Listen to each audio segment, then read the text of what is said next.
desde la primera página. Y bueno, les había mencionado en el video anterior a este, que fue a manera de introducción, que pues el Códice Borgia, sus primeras páginas, de las 77 que tiene, hablan sobre los aspectos del tonal Powali, la cuenta de los destinos, la cuenta de los días, la cuenta del hombre, ya que esta cuenta está asociada principalmente con el ser humano. Principalmente. Tiene que ver con el periodo de gestación completo de un ser humano, que es un promedio de 260 días más 13, es decir, la cuenta coincide perfectamente con los 9 meses del periodo de gestación de un ser humano. Entonces tiene que ver el tonal Powali con el ser humano, con el hombre. No es una cuenta astronómica, por ejemplo. Sin embargo, hay una correlación astronómica también. Y es una referencia, es un patrón que nos sincroniza con el resto del cosmos. Esto es lo fascinante de esta cosmovisión. No separa el orden cósmico, el movimiento de los astros, no lo separa del propio ser humano. El ser humano está integrado al cosmos. Y en esta cuenta se nos demuestra, se nos da a entender claramente cómo el estudio matemático de los ciclos de la naturaleza y el cosmos están interrelacionados con el propio hombre, ya que el universo es un espejo del propio ser humano. ¿Sí? El ser humano está en el centro del universo, realmente. ¿Sí? Es el que testimonia, el que da testigo de la existencia misma de todo cuanto nos rodea. Y bueno, ahí están los códices hablándonos de ese lenguaje donde se pone al ser humano en el centro, tal y como lo podemos observar en los códices que hemos estudiado hasta el día de hoy, el Feyerabend y Meyer, el mismo tonal Mashot, en fin. Bien. El códice Borgia, ya se los mostré, lo tengo en versión digital, son 77 páginas, ordenadas de esta forma, porque está en una versión digital. La versión original es en biombo, es como si fuera un acordeón, es una tira, me parece que casi de 13 metros aproximadamente, de largo, en piel de venado, recubierta de estuco.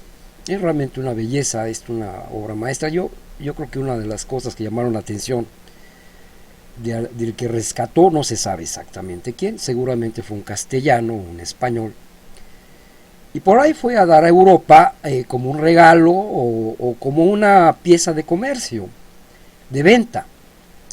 Dudo mucho que hubiera un interés intelectual o cultural al respecto, realmente se veía un valor monetario.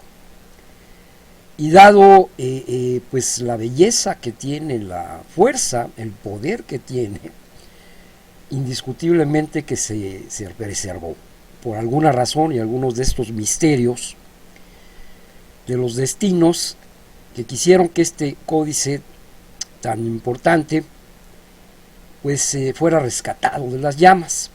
Fue a dar por allá algunos, estuvo circulando seguramente como regalo para algún rey, algún monarca, o probablemente como un objeto de venta. Finalmente cayó en manos de Stefan Borgia, un cardenal de la familia de los Borgia, del Papa Alejandro Borgia, seguramente un familiar directo. Y bueno, este cardenal finalmente pues era un coleccionista de antigüedades y tuvo a bien preservarlo, tuvo a bien conservarlo, que valga decir que el Códice Borgia pues debe su nombre precisamente al que lo guardó, vamos a decirlo así. Y valga decir que este códice era una de la pieza más apreciada de este sacerdote católico, el señor Stephen Borgia. Finalmente se dio a conocer, él le llamaba, me parece que el libro sagrado de los mexicanos, algo así le llamaba a este códice, no se llamaba Códice Borgia, evidentemente. Ya saben que todo está alineado al conquistador, al eurocentrismo, entonces se le pone el nombre del poseedor de ese códice. El Feyerabend Meyer, pues obedece a me parece que era suizo, por ahí anduvo circulando ese códice de particular en particular, como sigue ocurriendo actualmente con muchas reliquias del México prehispánico. Actualmente sigue sucediendo. Pero bueno, por alguna razón sucede esto y bueno, lo importante es que lleguen a nuestras manos, que podamos nosotros tener acceso a esta información, a estos documentos tan importantes para nosotros, los mexicanos, y para el mundo también. Porque realmente hay un conocimiento y una sabiduría impresionante, que tenemos que ir desglosando y descifrando poco a poco. No es una tarea fácil. Algunos antropólogos, semiólogos, iconografistas, historiadores, bueno, pues se han dedicado a estudiar esto y realmente no han, pues han encontrado algunos detalles, algunas cosas que son interesantes, no hay que despreciarlas, pero definitivamente yo estoy seguro que están muy lejos de revelar el significado verdaderamente profundo y preciso de esta cosmovisión, que nosotros estamos analizándolo desde una perspectiva no académica, aunque sí hacemos uso de algunos recursos académicos, porque bueno, todo sirve. Sin embargo, el academicismo no es la palabra final y bueno, pues nosotros estamos tratando de hacer nuestra aportación. Bien,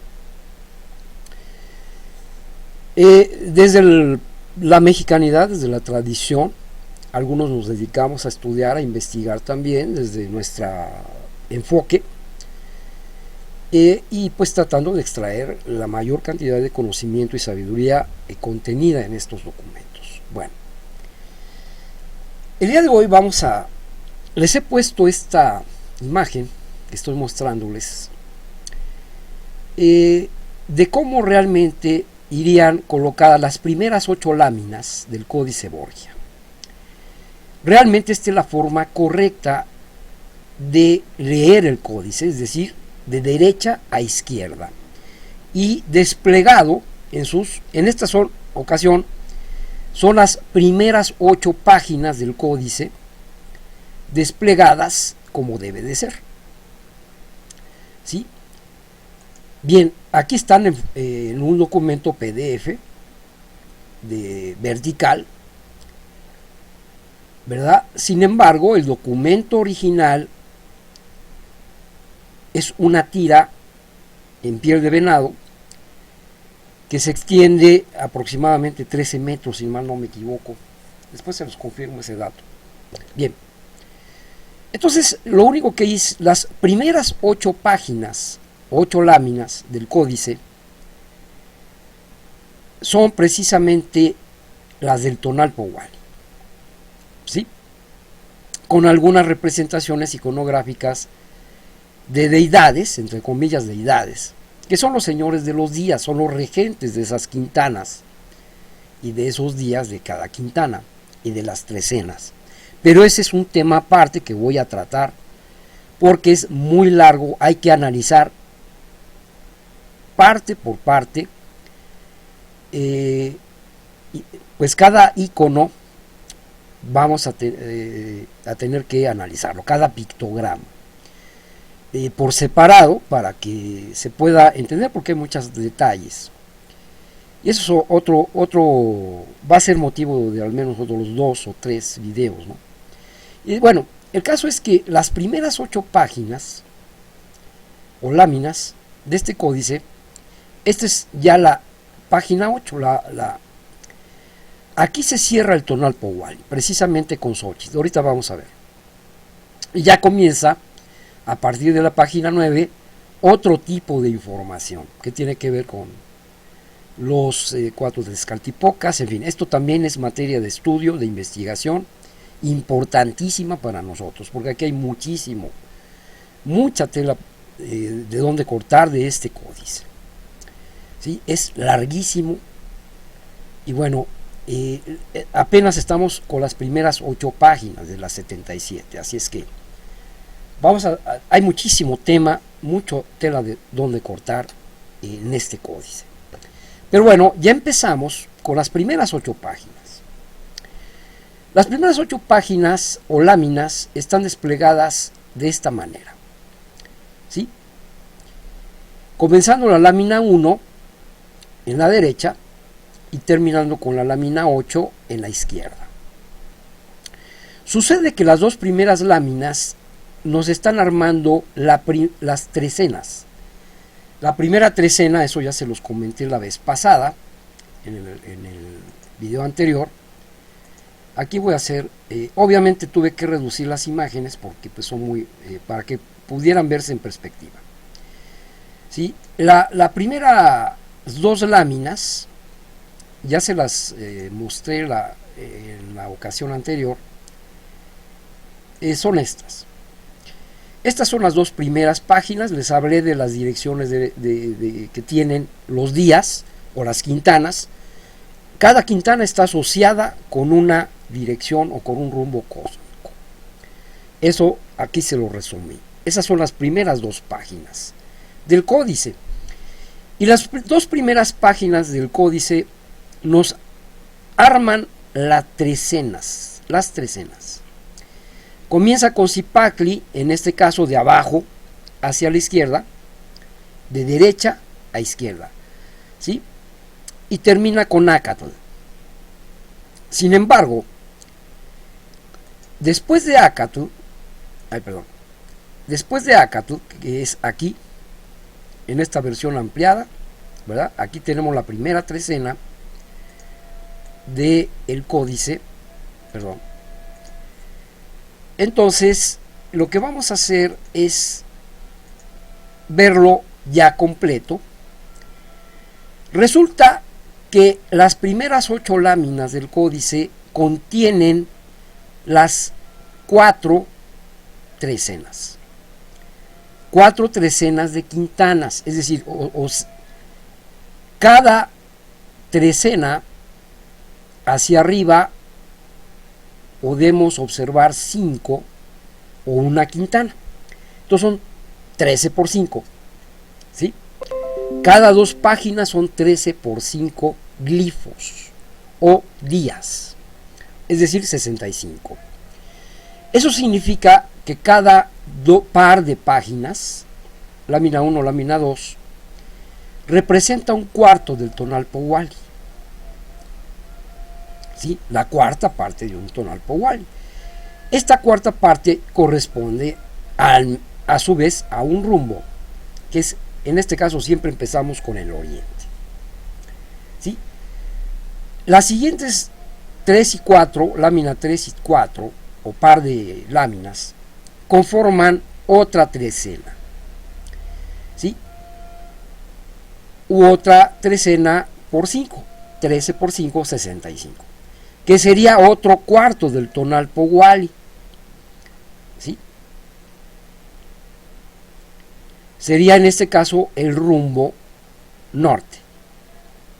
Este es el rumbo oriente y este es el rumbo norte. Bien. El siguiente par de láminas nos están hablando de otra trecena de tonales, que es otro cuarto. Aquí ya llevamos 3 cuartos de tonal Powali. Sería el rumbo poniente. Y finalmente se cierra con las láminas 7 y 8, que es el último cuarto de tonal Powali para completar las 4 direcciones o los 4 rumbos, ¿sí?, de el tonal Powali. Bien, pues ahí está. Esta básicamente es la idea de cómo leer este códice. Ahora bien, en total tenemos 4 trecenas. Si hablamos de las primeras trecenas, las de abajo, ¿sí? De Cipactli a Acatl tenemos una trecena, que es la primera trecena. A lo que quiero llegar es a lo siguiente, porque esto lo podemos observar en el Tonal Mashot, entre comillas, calendario azteca. También en el calendario azteca, voy a decirle así por pura convencionalismo, sabemos que ese no es el nombre correcto, pero es el nombre conocido o que se ha popularizado. Gracias a algunos historiadores que pues la regaron, que no supieron realmente darle el nombre correcto, pero como son la versión oficial, pues esa se quedó, ¿verdad? Y esa es la que pues, se ha prevalecido desde hace incluso siglos. Bueno, no es un calendario ni es precisamente... los españoles del siglo XVII le llamaban almanaque, es decir, un calendario.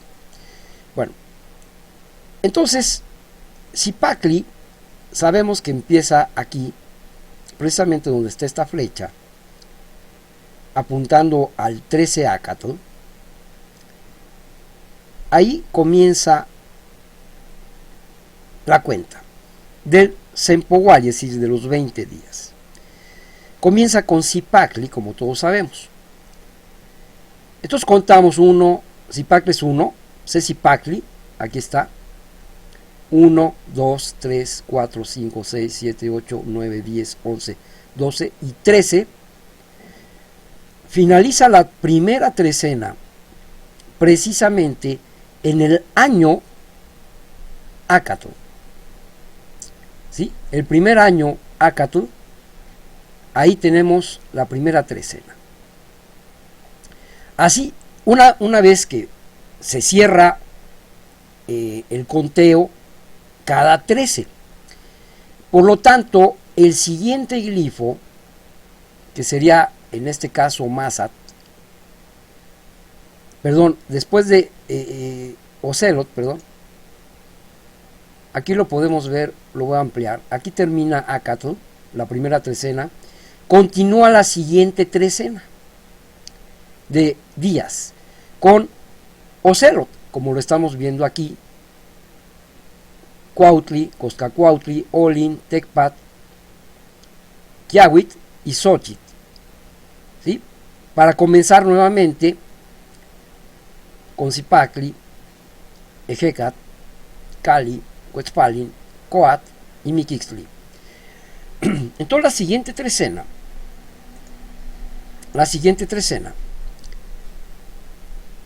la vamos a observar a partir de Ocelot. ¿Sí? Ocelot es un glifo que corresponde al rumbo norte, como ya lo hemos visto. ¿Sí? Le corresponde el número, el norte, que es Tezcaltipoca, precisamente, es la segunda trecena. ¿Sí? Tezcaltipoca, precisamente. ¿Sí? Acat es un glifo de un día de el rumbo oriente, y como habíamos visto anteriormente, Ocelot va a ser un glifo, ¿sí? Ocelot va a ser un día que le corresponde el rumbo norte, como vemos aquí. Aquí está Ocelot y le corresponde el rumbo norte, que es Tezcaltipoca. Precisamente esta figura de abajo no se las había explicado porque no se ve muy bien, pero en realidad es un cráneo. No, pues es que no se ve muy bien, necesito conseguir una versión más restaurada. Voy a tratar de buscarla a ver si la encuentro, porque se ve muy borroso, pero se alcanza a percibir un cráneo en esta parte de abajo, precisamente de la Quintana del rumbo norte. La Quintana del Rumbo Norte obviamente la rige el Mictlán, que es la muerte, que es Tezcatlipoca, que es la noche, que es la oscuridad, que es el inframundo o los mundos intraterrenos, el subconsciente, todo lo que está dentro, oculto, o fuera de la vista, que está hacia adentro, vamos a decirlo. Y ahí está Ocelot, que es un glifo, o un día, perdón, de la noche. Es un día que corresponde al Mictlán, al rumbo norte. Lo mismo que Tecpat, lo mismo que el Itzcuintli, ¿sí? Y lo mismo que Hecat. Miquixli, no se diga. Bien. Entonces, regresando. Así se da el conteo hasta que llegamos a 4 trecenas. Una vez que se dan las 4 trecenas, ¿sí? Vean aquí, termina esa cuarta trecena con el signo Malinali, o hierba seca, o hierba torcida. ¿Sí? El siguiente signo o día que corresponde, que sigue de Malinali, aquí es donde yo quiero ya entrar al por qué se ordena de esta manera esto. Justamente es Acatl. Lo podemos ver en el Tonalmashot. Después de Malinali, que es este glifo que está aquí, es Malinali. El siguiente de Malinali es Acatl, Carrizo. Y es justamente el glifo o el día con el que comienza la segunda fila del Códice Borgia. ¿Sí? Comienza la segunda fila, después de la fila donde comienza Zipacli, va a ser Acatl. Y vamos a seguirnos con la misma secuencia, después, la misma secuencia que sigue de Acatl. Aquí ya es C-Acatl. C-Zipacli, y aquí ya comienza 1 Acatl. De 1 Acatl vamos a seguir el giro. ¿Sí? 1, 2 Ocelot, 3 Cuautli, 4 Coscacuautli, 5 Olin, 6 Tepat, 7 Quiahuit, 7 Xochitl. Fíjense dónde cierra Xochitl, en 7. ¿Sí? Aquí está Xochitl. En la columna 7 está Xochitl. No, es 8. Bien. Así nos seguimos 7, 8, 9, 10, 11, 12, 13, hasta completar la trecena de la siguiente fila. Estamos de abajo hacia arriba. Derecha, izquierda, termina aquí las 4 trecenas y continuamos con la siguiente trecena. Es decir, la trecena 5. Son 20 trecenas en total. ¿Sí? 5 por 4, 20. Y todo esto en su conjunto suman un total de 260 tonales o 260 días, cada uno con un nombre diferente. ¿Sí? Ya les dije que cada día comienza con un numeral. Aquí tenemos, por ejemplo, en la primera columna C-Zipacli, C-Acatl, C-Coat, C significa 1 en náhuatl, C-Olin, y el siguiente sería C-Acatl, C-Atl, C-Agua, 1 agua.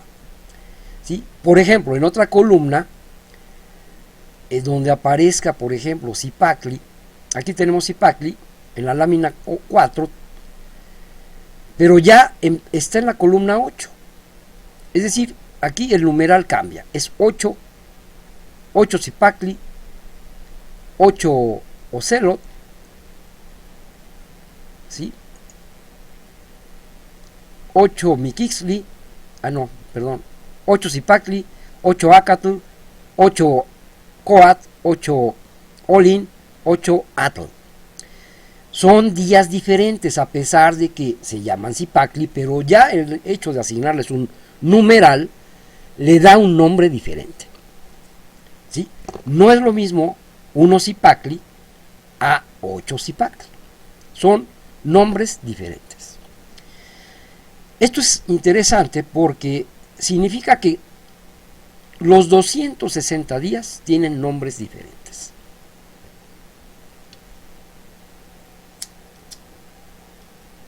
Y a eso habría que agregarle la trecena. Por eso es que cada día o cada quintana es regido por un patrón o por un regente especial. Eso vamos a hablarlo después. Bien, en resumen, porque este video va a ser más breve, tenemos que 4 trecenas en las primeras 8 páginas del Códice Borgia nos dan un total de 52. 13 por 4, 52 tonales. Es decir, tenemos la primera fila, la de abajo, son 52 tonales, ¿sí? O 4 trecenas. Arriba tenemos otras 4 trecenas. En la siguiente fila del Códice Borgia tenemos otras 4. Entonces tendríamos la 13, la 5, la 6, la 7, la 8, la 9, la 10, la 11 y la 12. En total tenemos 13 por 5 trecenas. ¿Sí? Aquí tenemos 1, 2, 3, 4, 5, 6, 7, 8, 9, 10, 11, 12, 13, 14, 15, ya dice bolas. Bueno, la idea es la siguiente. Tenemos 52 días o tonales en la primera fila de las primeras 8 láminas. Eso equivale a 4 trecenas. ¿Cuántos son 4 trecenas? 52. 13 por 4, 52. ¿Cuántas filas tengo? Tengo 5. 52 por 5 y vean el número que me da. 260 días, que eso equivale precisamente a un tonal powali. O bien 13 por 20, que son 20 trecenas, es lo mismo, 260 días. Estos números que aparecen, el 13 es fundamental, son importantes. Curiosamente 5 por 4, 20. 5 más 4, 9. Pero aquí hay otro detalle. Otro detalle que quiero enfatizar para finalizar. Para mí, a diferencia de otros hermanos de la tradición que consideran que el año eran de 360 días, el año solar, más 5 Nemontemis, la verdad es que yo no estoy de acuerdo con ese criterio. Yo personalmente no estoy de acuerdo con el criterio de los Nemontemis. Y uno de mis argumentos matemáticos es este. 52 por 7 nos da 364 días. En alguna ocasión, por ahí uno de los primeros videos donde les estaba yo explicando de este anillo, donde se ven estas cositas blancas que son plumitas, simbolizan ciclos celestiales. Aquí yo calculo la cuenta de 364, no de 360. Yo no veo en ningún lado 360 días. Esos criterios me parece que no son correctos. ¿Sí?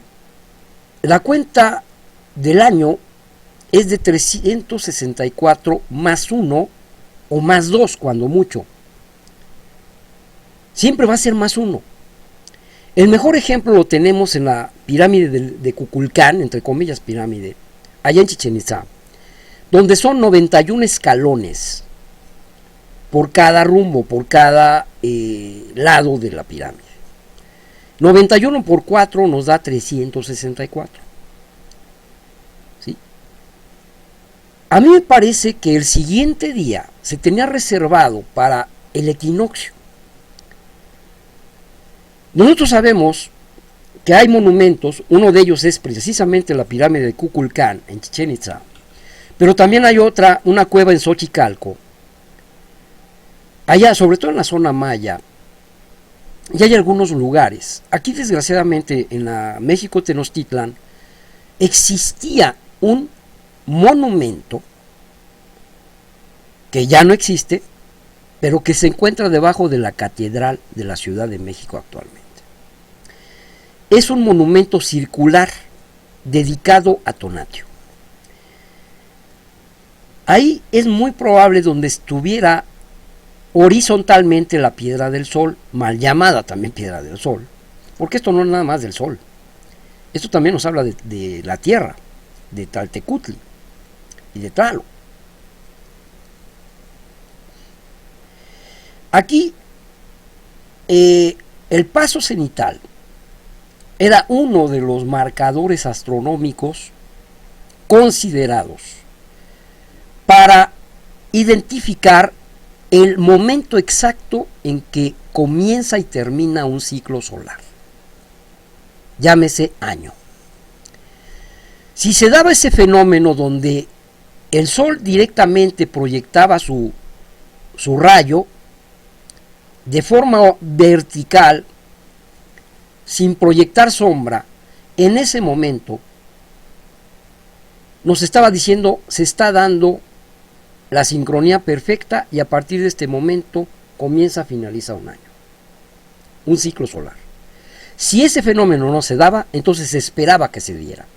Generalmente cada 4 años sucedía que se tenía que esperar un día, porque cada 4 años se acumula un día, porque el año no es de 365 días exactos, es de 365.25 aproximadamente. Por lo tanto, cada 4 años, esa fracción .25 se convierte en un día, en 24 horas.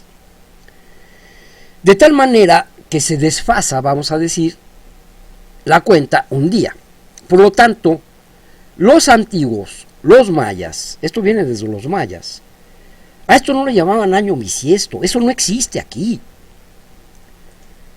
Eso es idea de Fray Bernardino de Sahagún. Les hablaba la vez pasada de Fray Diego de Durán. Él consideraba que no existían, que los indios, así les llama, no conocían los años bisiestos. Así les llamaban los europeos, año bisiesto. Es que no conocen los años bisiestos y no hacen ajustes. Sin embargo, Fray Bernardino de Sahagún decía, no, sí los conocen y se hacen ajustes. Y esto saca un rollo ahí de los Nemontemis, que realmente es un concepto del siglo XVI, después de la caída de la Gran Tenochtitlán. ¿Sí? Y hay una serie de códices que ya hablaré más ampliamente sobre ese tema, que muestran como si fueran códices originales. La verdad es que no lo son. Después de la conquista se hicieron una serie de códices totalmente falsos, que no son originales. No fueron hechos por los verdaderos tlacuilos, los verdaderos sabios. Ya habían sido asesinados gran parte de ellos. Mucho del conocimiento había sido ya borrado, se había olvidado, y algunos de los sobrevivientes apenas si alcanzaban a tener una idea. Y fueron son los que se encargaron de contarle algo a Fray Bernardino de Sahagún y a Durán, y a otros, y a Motolini, etc. De tal manera que ahí el conocimiento verdadero, preciso, se empezó a tergiversar. ¿Sí? Para mí la verdadera cuenta no es de 360 días más 5, sino de 364 más 1. Cuando mucho se agregaba un Nemontemi, había un Nemontemi, no 5. Durán dice que había hasta 6 Nemontemis. Yo, sinceramente, perdón, Fray Bernardino de Sahagún menciona que hay 5 Nemontemis más otro, o sea, hasta 6. Para mí, eso es falso. Eso es un invento de Fray Bernardino de Sahagún. No coincide realmente. Entonces yo la idea de los Nemontemis, de una vez se los voy diciendo, no estoy de acuerdo. Cuando mucho había algo que se llamaba Nemontemi, pero era de un solo día, no de 5 y mucho menos de 6. ¿Sí? Era 364 más 1. ¿Sí? Ese 1 se reservaba cada 4 años. En base a la observación de los fenómenos astronómicos de luz y sombra que se dan en los monumentos construidos, como Chichén Itzá, como Malinal, Xochicalco y algunos otros que lamentablemente fueron destruidos. Uno de ellos era muy probablemente el templo de Tonatiuh, que era donde se proyectaba el sol verticalmente sobre la piedra del sol. Estos son aspectos que se han perdido, no hay relatos al respecto, se especula mucho, pero bueno, lo quiero dejar así. Voy a hablar un poquito más en detalle más adelante, porque son demasiados temas. Sin embargo, pues esta es la explicación breve, rápida, no requiere demasiado, de lo que es el Tonalpo Hualli en el Códice Borgia. Y cómo se cuenta. ¿Sí? Les había comentado de la cuenta de Venus, ese es otro tema. En base precisamente ya a cómo hemos armado este códice y esta cuenta, y ya hemos visto cómo se cuenta, podemos llegar a hacer la cuenta de Venus en base a esto. Y eso lo vamos a hacer, lo voy a hacer basado en cómo he armado ya el códice, las primeras 8 páginas del Códice Borgia, con sus quintanas. Fíjense, aquí lo pone en forma de quintanas, 13 por 5, 65 por 4, ahí están los 260 días, también es otra forma.